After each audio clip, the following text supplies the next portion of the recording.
الحمد لله نحمده ونستعينه ونستغفره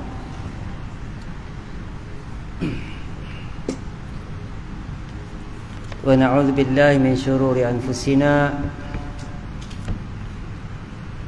وسيئات أعمالنا من يهده الله فلا مضل له ومن يضلل فلا هادي له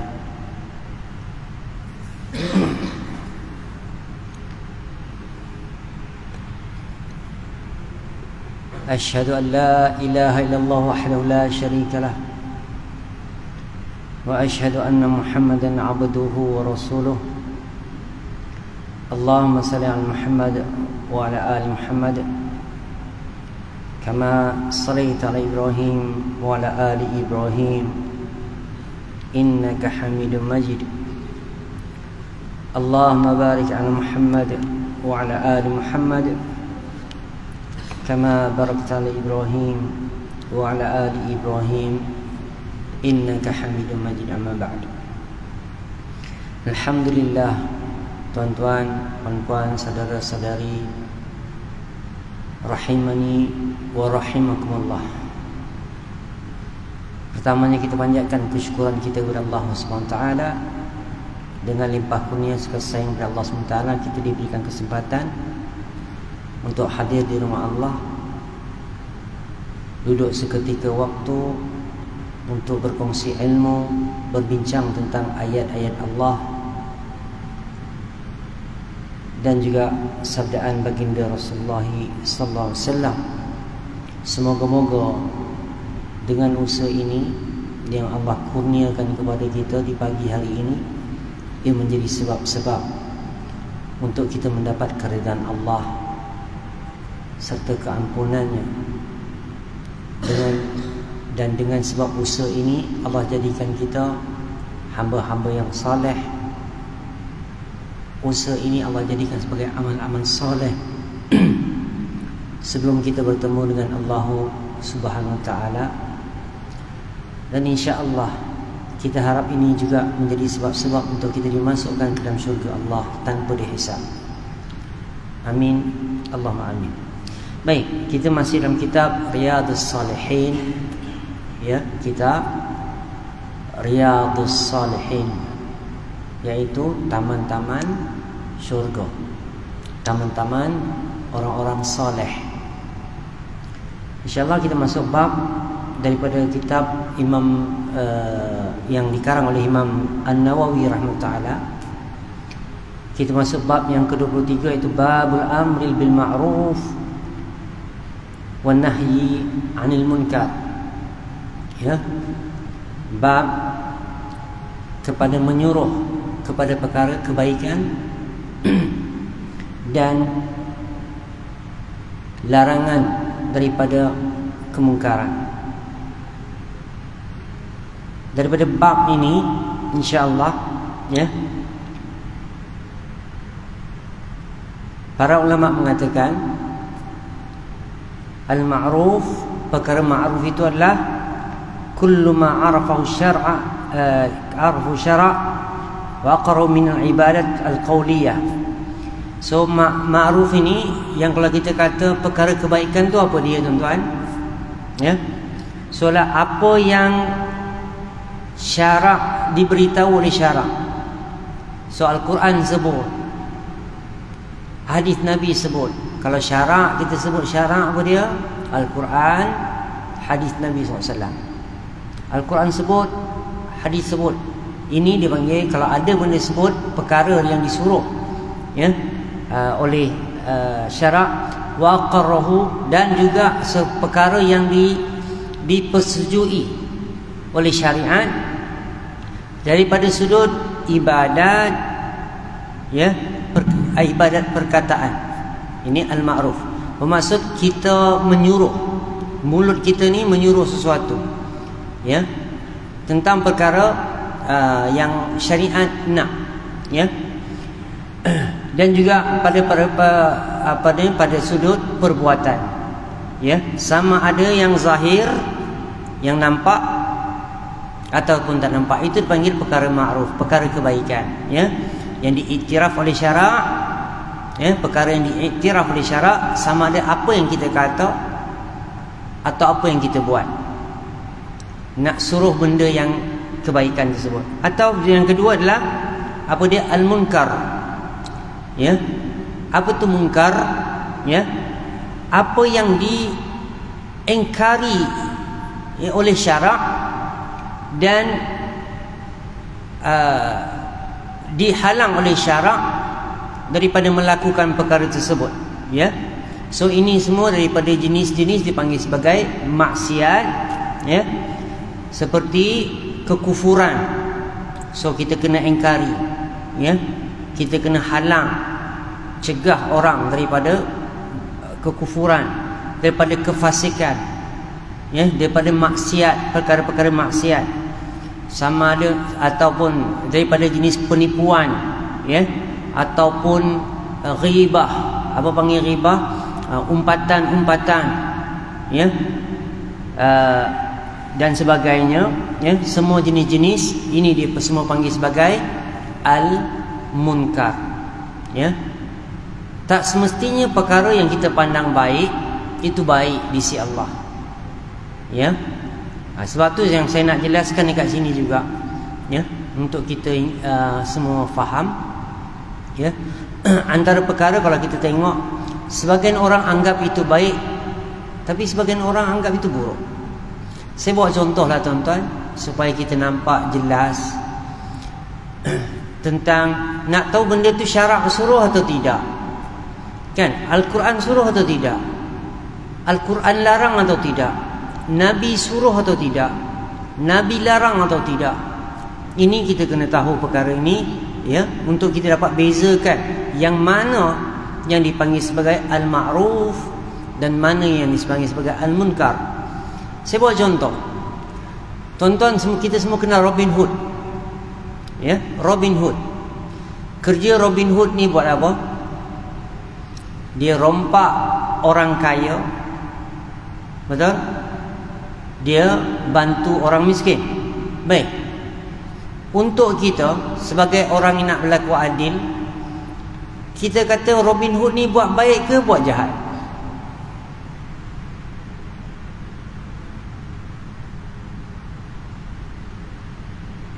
Sekali lagi soalan.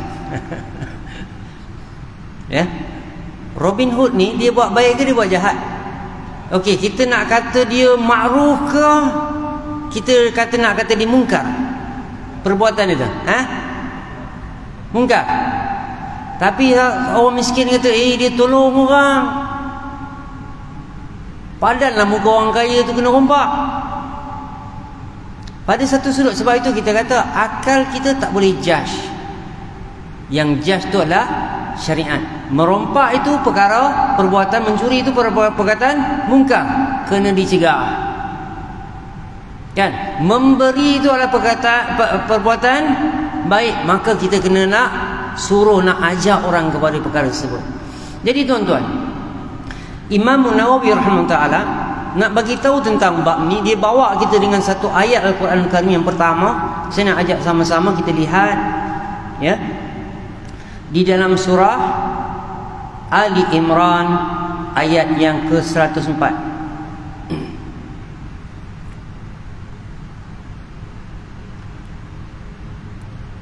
Saya ulang sekali lagi, surah Ali Imran muka surat 63 tuan-tuan. Muka surat 63 ayat yang ke-104.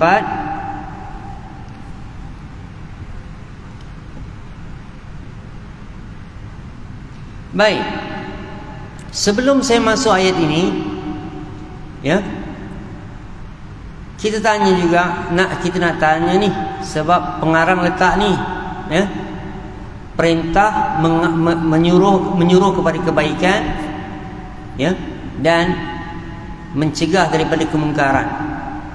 So apakah hukum terhadap pelaksanaan perkara ini, ya? Kata para ulama, wal amru bil ma'ruf wan nahyu 'anil munkar wajibun, ya. So dulu perkara inilah perkara yang wajib. Tapi wajib apa?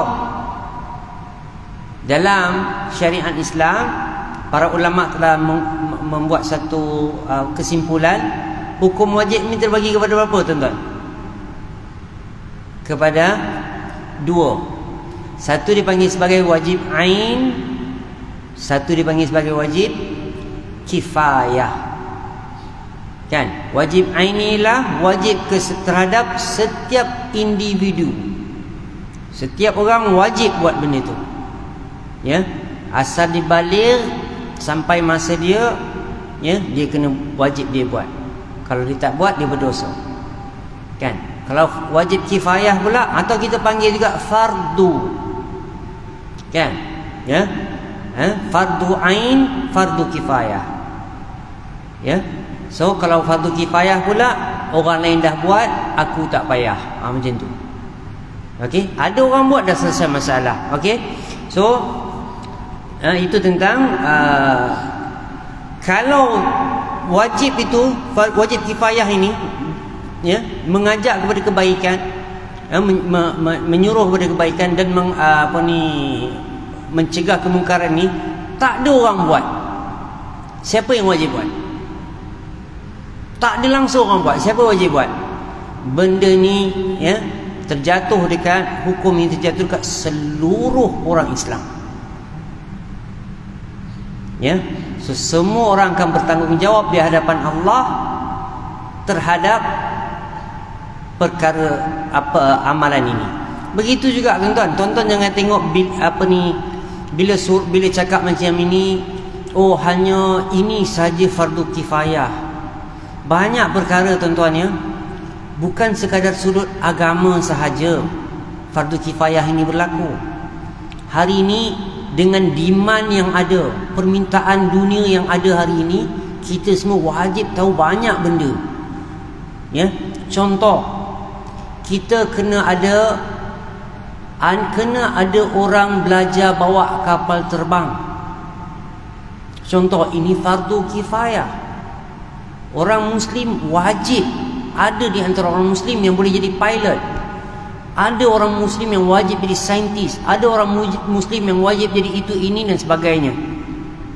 Ya, so nak bagi tahu perkara-perkara semua kita memerlukan hari ini.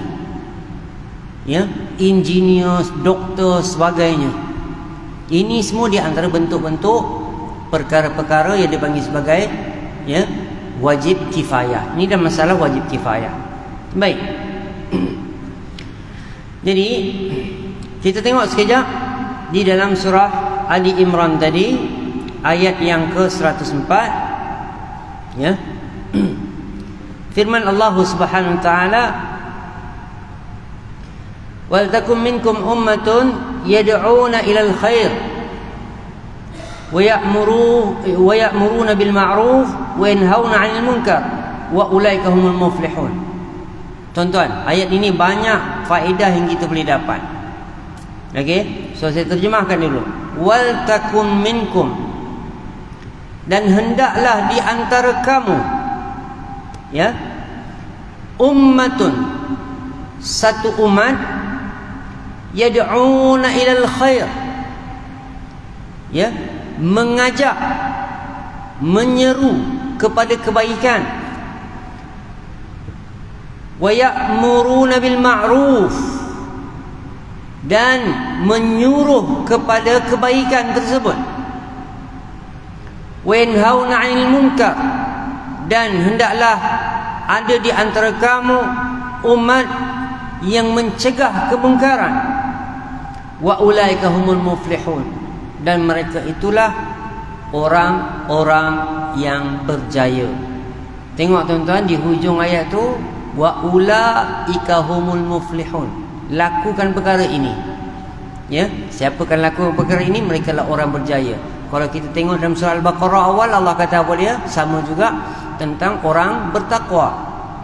Di hujung ayat yang kelima tersebut, Allah kata wa ulaika humul muflihun, mereka ni orang yang berjaya. So nak jadi orang berjaya ni, kita kena usahakan perkara-perkara yang Allah perintahkan kepada kita. Baik, di dalam ayat ini, kalau kita tengok tuan-tuan, ya, Allah SWT, benda pertama yang Allah SWT bagi tahu kepada kita, ya, dalam ayat ini Allah kata wal takun, maka hendaklah menjadi minkum ummatun, hendaklah di antara kamu, ya, ada di antara kamu satu umat.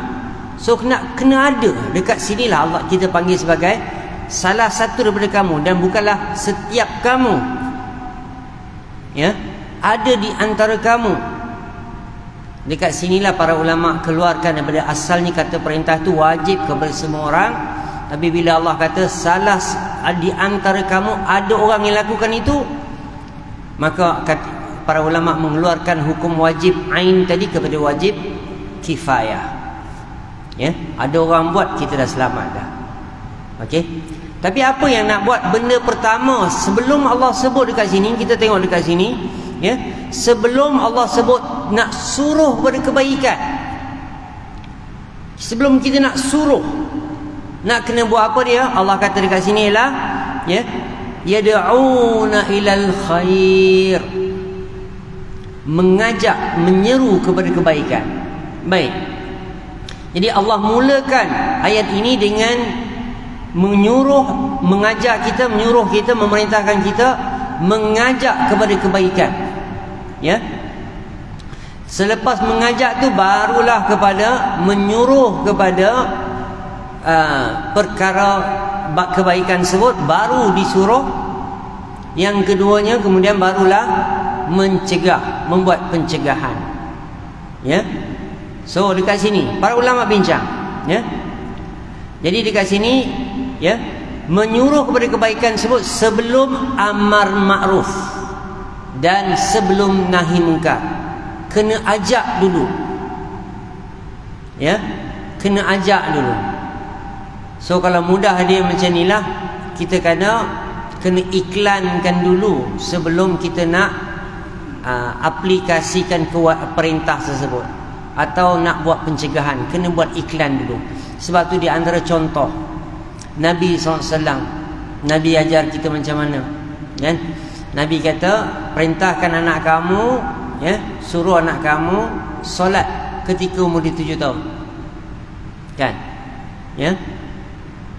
So mula dah start iklankan dia, bawa dia pergi, dia masuk masjid main 3-4 tahun, kita dah bawa dia 5-6 tahun main dalam masjid. Sepatutnya kita biarkan je lah, budak kerja dia memang main lah, tuan-tuan, kan? Tapi kita kadang-kadang sebagian tempat kita marah budak-budak ni. Budak-budak ni ada dendam, simpan sesuatu dekat kita, simpan dekat orang masjid, sampai ketua lah tak pergi masjid. Ini sikap kita juga, salah kita juga, kita tak tahu step-step dakwah ini, ya.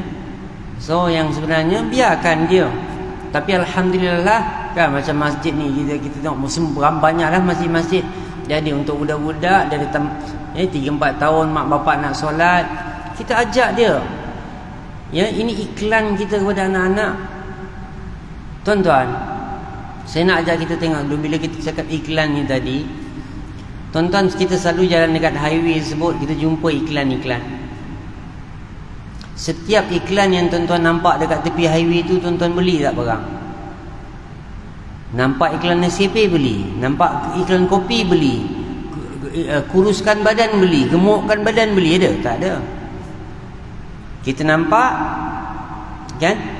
Tapi dengan harapan, inilah dakwah ini, dengan harapan, harap satu hari nanti, ya, orang yang lihat iklan tersebut akan beli. Ya, macam kita tadi contohkan tadi, saya contohkan tadi tentang sunnah Nabi SAW. Nabi, ya, ini antara perkara-perkara yang kita perlu buat. Nabi kata suruh dia, ajak dia, bimbing dia datang solat umur 7 tahun. Ya. Kemudian setelah dia 10 tahun, ya, kalau dia tak nak solat juga, ya, ini peringkat-peringkat, semua ada peringkat-peringkat yang Nabi ajarkan kepada kita. Ya, rotan dia, pukul dia. Pukul pun bukan main sedap hati kita nak pukul, tuan-tuan, ya. Ya, para ulama kita menggariskan panduan-panduan untuk kalau nak rotan anak ni pun ada syarat-syarat dia. Sama ada kita pukul dekat tapak tangan dia, ataupun kita rotan dekat tapak kaki dia. Kan? Ya, ini. Ya, bukan main belasah selagi mana kita mau. Ya, ini tertib-tertib yang perlu ada. Baik. Yang sebenarnya apa dakwah tuan-tuan tadi yang dikata tadi, para ulama kata wa da'watu ilal khair hiya bayanul khair linnas. Ya. Apa dia? Mengajak, menyeru atau mengajak manusia kepada kebaikan ialah ya, memberikan penjelasan. Kata dia hiya bayanul khair, memberikan penjelasan tentang kebaikan. Ini dia. Ya, inilah artinya sebelum kita nak suruh, sebelum kita nak larang, ya, berikan penjelasan kebaikan apa benda yang kita nak suruh tu, kan? Dan apa yang kita nak larang tersebut berikan. Kalau kamu buat ini, kamu dapat ini, begitu begini, jelaskan ini wajib dan sebagainya, kan? Kalau kamu tak buat, kamu ada dihukum begini, ya. Kemudian wanahyu anil munkar, kamu tak boleh buat ini, ya. Penjelasan perlu ada dulu sebelum membuat hukum atau menyuruh atau melarang. Kena ada penjelasan dulu, ya, tuan-tuan. Ini yang pertamalah. Baik, yang seterusnya untuk seseorang tersebut ya, dia nak kepada apa panggil berdakwah ke, nak menyuruh kepada kebaikan tersebut atau nak menghalang, nak melarang daripada keburukan, apa yang perlu ada pada diri dia? Kata para ulama, ayakunul insan aliman bil ma'ruf wal munkar. Jadi dekat sini para ulama mengatakan bahawa orang yang nak menyuruh, nak menyeru kepada kebaikan dan nak menyuruh kepada kebaikan tersebut dan mencegah dari kemungkaran tersebut, hendaklah dia mengetahui tentang perkara-perkara yang disuruh tersebut, sama ada yang ma'ruf atau yang munkar. Dia kena tahu, ya. Jika tidak, kalau dia tak ada ilmu tentang perkara tersebut, kata para ulama, ya, fa illam yakun aliman bil ma'ruf, kalau dia tak ada ilmu tentang perkara yang ma'ruf tersebut, fa innahu la yajuz ayyamuru bih, ya. Dan maka tak boleh untuk dia untuk menyuruh perkara kebaikan tersebut, li'annahu la ya'muru bimadza, ya, sebab dia tak tahu apa benda perkara kebaikan tersebut.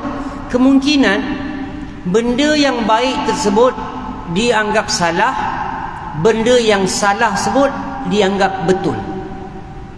Saya bawa contoh tuan-tuan. Okey, banyak masyarakat kita suruh, ya. Kalau lalu ni adat orang kita, cara orang kita nampak baik, ya, tapi betul ke itu kebaikan? Ni saya bawa contohlah. Kita suruh anak-anak kita kalau lalu depan orang tua buat apa? Apa kita nak suruh? Kalau lalu depan orang tua, buat macam mana? Tunduk, turun tangan, betul? Boleh tak dalam syariat? Ini persoalan. Kita nampak itu baik, ya. Tak boleh tuan-tuan, tak boleh tunduk kepada mana-mana makhluk. Ketundukan tersebut hanya kepada Allah Azza wa Jalla. Nabi larang, ya, Nabi larang. Hatta jangan tunduk, berdiri pun Nabi larang. Kalau satu orang datang kita berdiri, ya. So Nabi pernah berlaku dalam kehidupan Nabi, sebab Nabi orang mulia, Rasul, ya. Dia nak masuk masjid, sahabat semua ada dalam masjid. Bila nampak Nabi, sahabat nak berdiri, Nabi patah balik. Nabi tak mau itu. Nabi kata jangan jadikan aku seperti kaisar, rajanya duduk, pembesarnya berdiri. Nabi larang, ya. Sebab itu kita kata tadi, kalau kita tak ada ilmu, Bagaimana kita nak suruh benda yang baik? Akhirnya kita ingat benda yang baik itu baik. Yang kita ingat itu baik, walhal itu salah, itu tak baik. Ya, benda yang tak baik itu kita anggap baik. So kita kena ada ilmu. So ilmu ni pentinglah tuan-tuan untuk kita. Kalau tidak, kita tak tahu yang mana betul dan mana salah. Orang tak ada ilmu ni akan anggap orang berilmu. Sebab itu dia kata macam ni, para ulama kata macam ni, si alim kenal si jahil, tetapi si jahil tidak kenal si alim. Orang berilmu kenal orang yang tak ada ilmu. Orang yang tak ada ilmu tak kenal orang yang berilmu. Kenapa? Kenapa para ulama cakap macam ni? Ya? So sebab si alim ni, kata para ulama, pernah jadi jahil. Dia pernah jadi orang yang tak tahu. Ya? So dia tahulah macam mana orang tak tahu. Tapi si jahil tersebut, orang yang tak tahu tersebut, pernah tak jadi alim? Tak pernah. Macam mana dia tahu? Ya? Jadi ini di antara perkara, ya. Untuk maka hendaklah satu orang tu, kalau sesiapa yang nak jadi nak mengajak kepada kebaikan, nak menyuruh kepada kebaikan, nak mencegah kepada kemungkaran, maka hendak dia ada ilmu. Kalau tidak, dia akan salah faham. Ya? Banyak benda yang salah, ya, dianggap sebagai betul. Banyak benda yang betul dianggap sebagai salah. Contohlah, kan, macam kita yang hari ini kita dah dengar, kita pun cuba nak amalkan.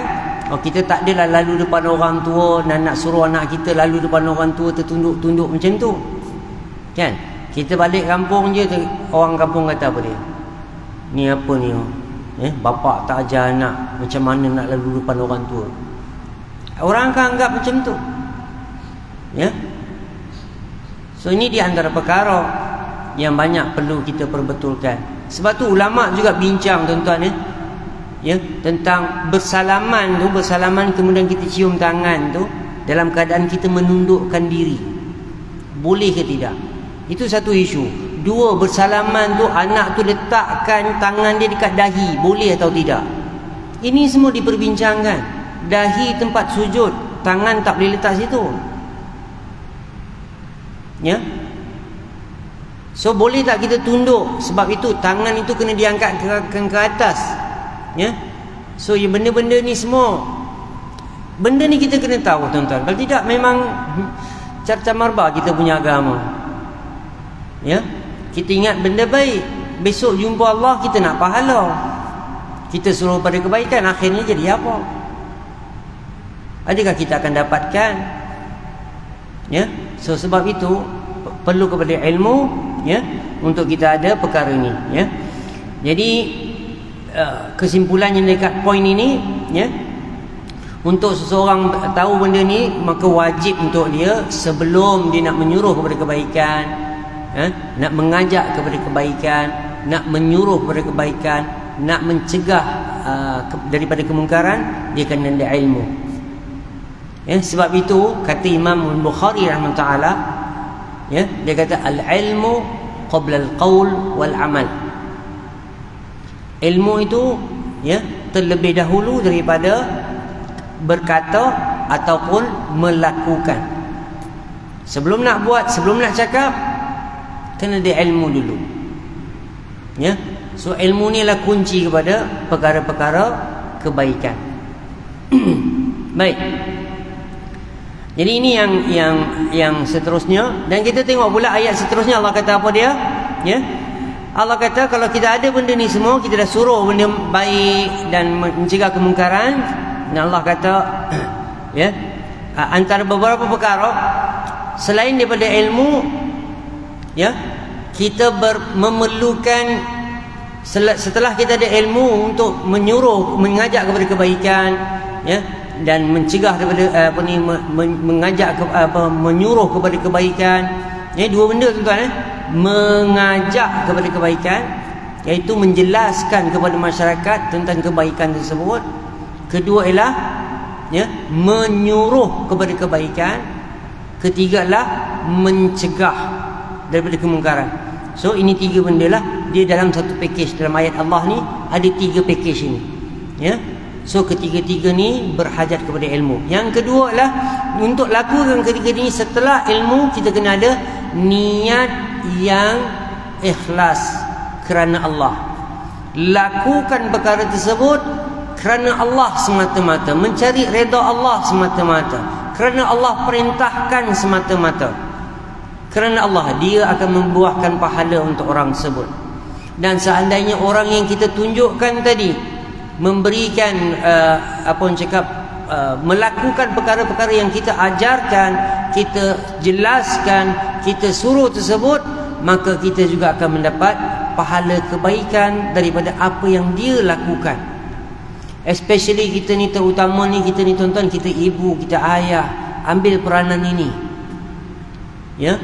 Kalau kita tak ambil peranan, rugi besar kita. Saya bawa contoh tuan-tuan, yang paling rugi mak bapak, yang paling rugi yang saya perhatikan adalah Al-Quran,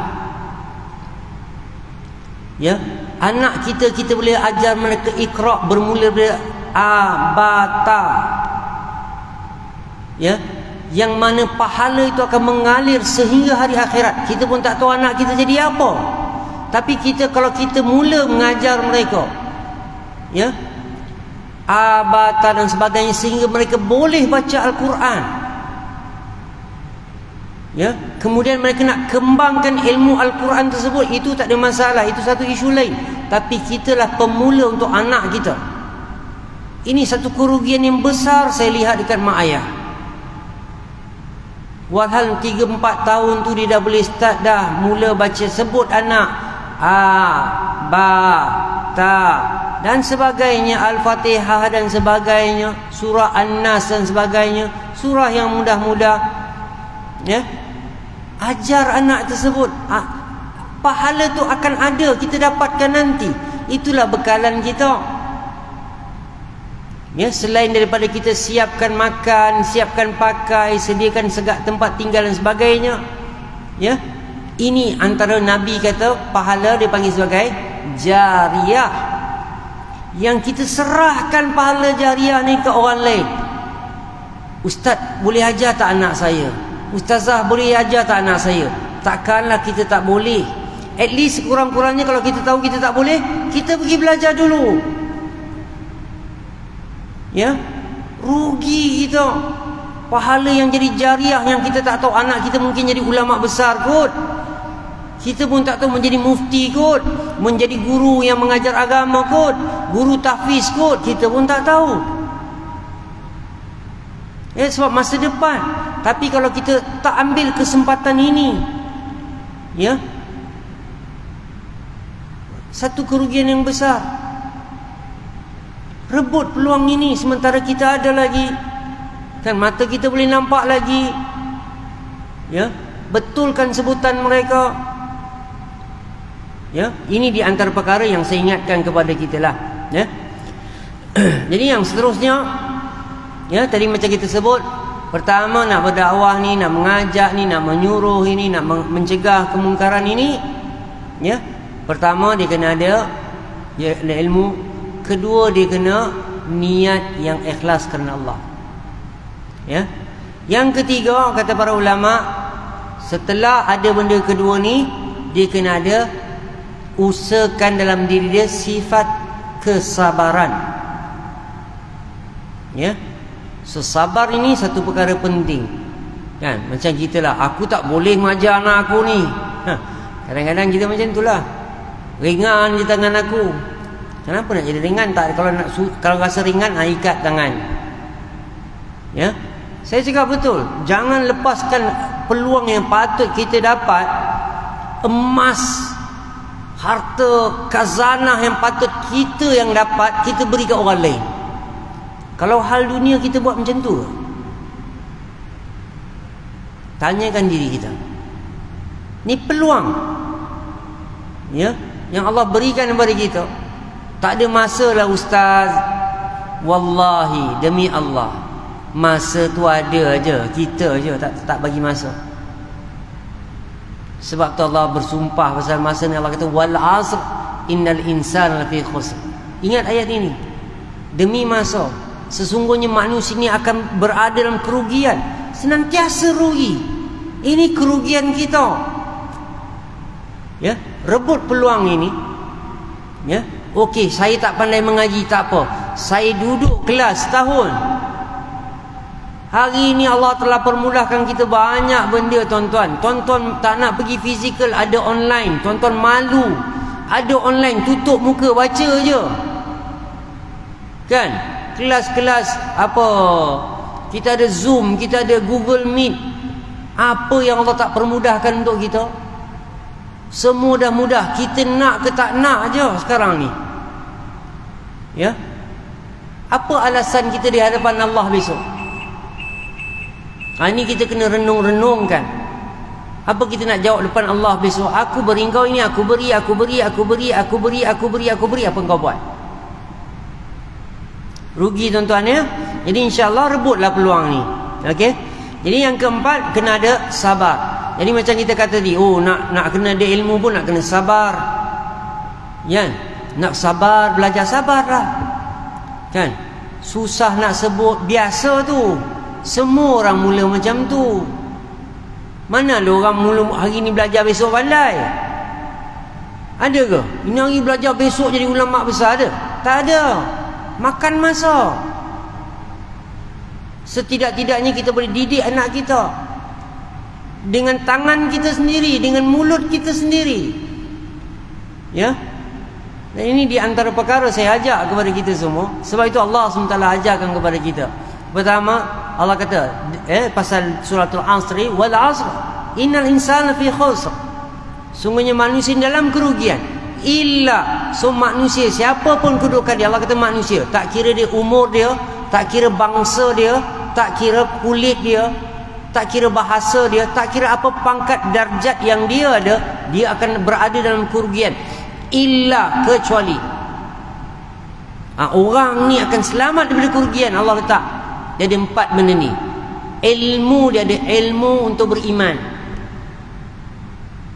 So dengan iman dia tu, dia dengan ilmu dia beriman. Kemudian dengan ilmu dia beramal soleh. Dia tahu ini betul, ini silap, ini salah, ini tak betul, ini larangan. Dan dia tahu dengan ilmu tersebut, ya, dengan ilmu, ya, tadi dengan niat yang ikhlas tadi, ya, dia berdakwah. Ya, dia ada iman, dia ada ilmu, dia ada iman, dia ada amal soleh, dia ada ilmu, dia ada beramal. Kemudian dia berdakwah, mengajak manusia, satu dia buat, kan, menjelaskan kepada manusia perkara-perkara yang baik dan menjelaskan kepada manusia perkara-perkara yang buruk. Terangkan, dan perkara ini semua perlu kepada kesabaran. Ya, wa tawasaw bis sabr. Ya, dan Allah kata innallaha ma'as sabirin. Sesungguhnya Allah SWT bersama orang-orang yang sabar. Ya, jadi memang perkara ini menuntut kita kepada kesabaran. Jadi ini di antara perkara, ya, tentang perkara ini. Jadi hendaklah kita pertama macam kita sebut tadi, ya.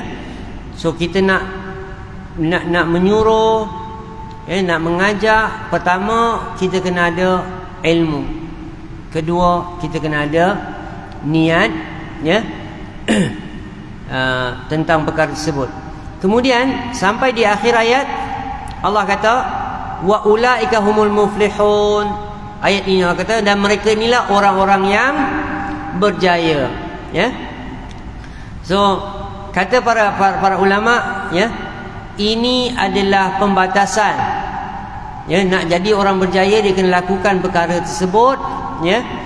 So tak dapat tidak sesiapa yang nak berjaya di sisi Allah SWT, ya, kata para ulama, dia hendaklah dia alladzina ya'muruna bil ma'ruf wa yanhauna 'anil munkar wa yad'una ilal khair.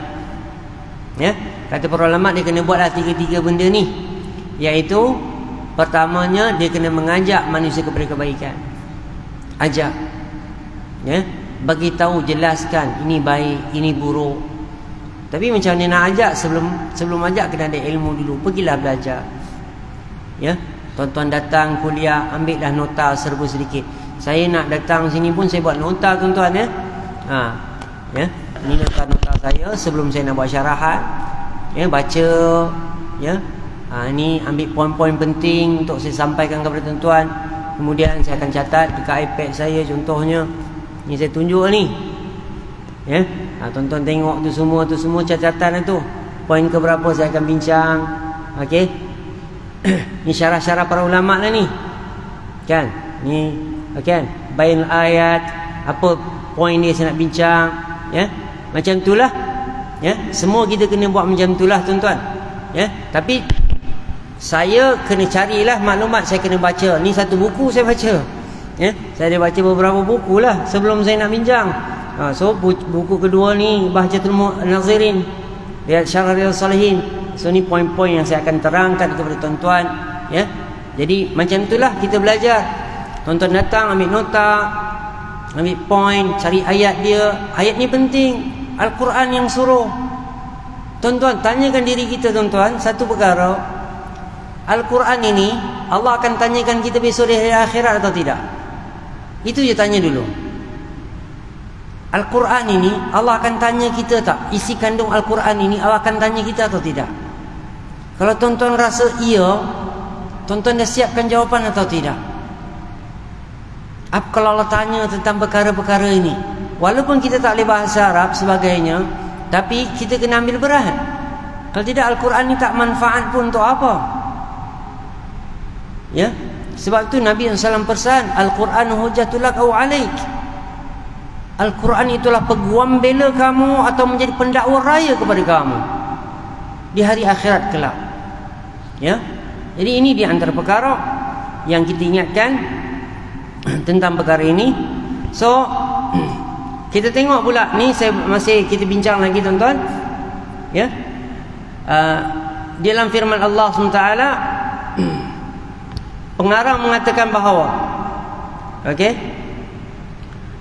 iaitu ayat, kita nak ajak kita surah Al-Imran juga yang tadi, muka surat 64 ayat 110.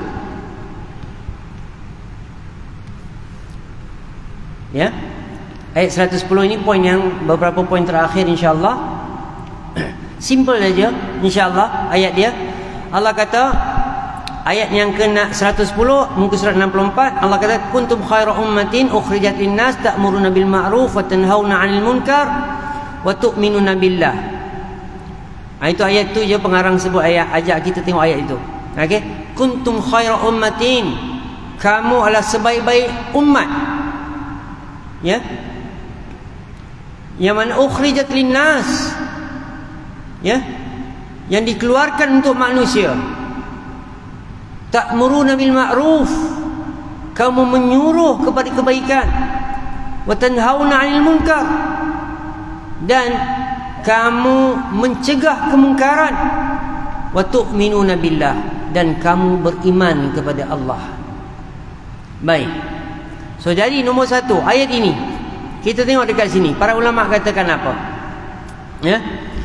So Allah SWT bagi tahukan kepada kita, para ulama mengatakan bahawa ayat ini nak bagi tahu bahawa umat Muhammad ini adalah sebaik-baik umat yang dikeluarkan.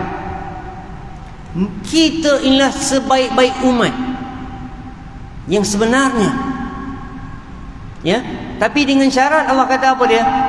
Ya, kita tengok dalam kasih itu Allah kata ta'muruna bil ma'ruf wa tanhauna 'anil munkar wa tu'minuna billah. Tiga benda juga kita kena buat.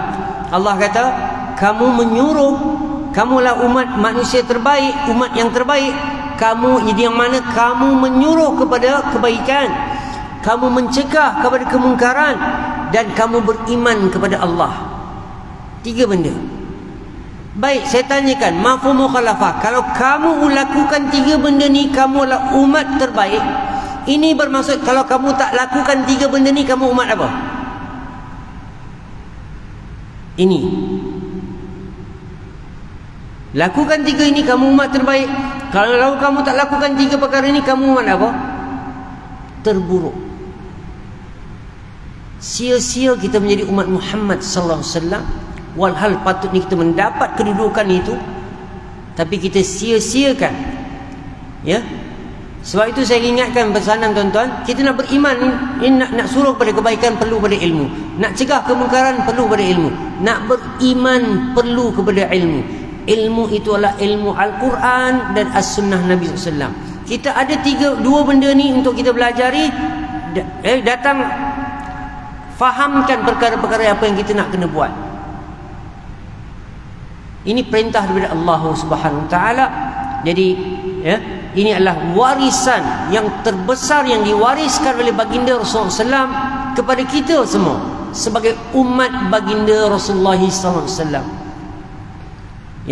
Baginda berbangga dengan umat dia. Tapi saya nak pesan, kalau kita ni tak berikan pemerhatian ini, Nabi bagi tahu juga. Allah bersebut dalam Al-Quran. Saya nak ajak kita lihat dalam surah Al-Furqan, surah yang ke-25, ayat yang ke-30. Dan ini adalah poin terakhir peringatan untuk kita bersama. Saya ulang, surah Al-Furqan, surah yang ke-25, muka surat 362 ayat 30. Surah Al-Furqan, surah yang ke-25 ayat yang ke-30, muka surat 362. Kita tengok, ni poin yang terakhir yang saya akan kongsikan tuan-tuan perempuan pagi ni. So Allah kata, wa qala ar-rasul, dan berkatalah Rasul, yakni Nabi Muhammad SAW, ya Rabb, wahai Tuhan, inna qaumi ittakhadhu hadzal qur'ana mahjura. Wahai Tuhan, sungguhnya umat aku menjadikan Al-Quran ini sesuatu yang tidak dipedulikan, tidak diambil berat, tidak diambil pusing. Tuan-tuan, ayat ini Allah bagi tahu kepada kita, Nabi mengadu kepada Allah, baginda Rasul kita mengadu kepada Allah, ya Rabb, wahai Tuhan. Allah kekalkan dalam Al-Quran supaya kita tengok hari-hari. Doa Nabi ni tak banyak dalam Al-Quran, Allah tak cerita. Kalau kita tengok doa, tuan-tuan dapat doa bangun tidur macam mana, doa makan macam mana, semua dalam hadis-hadis. Tapi kenapa rintihan Rasulullah SAW ini, aduan Rasulullah SAW yang Allah kekalkan dalam Al-Quran supaya kita baca selalu, ingat selalu. Wa qala Rasul, dan telah berkatalah Rasul. Rasul mana? Muhammad sallallahu alaihi wasallam. Ya Rabb, wahai Tuhan, inna qaumi, sesungguhnya kaum aku, yakni umat aku, ittakhadhu hadzal Qur'an, mereka menjadikan Al-Quran ini mahjura, sesuatu yang tidak diindahkan, tidak diambil berat, tidak diambil pusing, tidak diambil penting. Tuan-tuan, tanyakan diri kita, adakah kita umat yang Nabi adukan itu? Kitakah?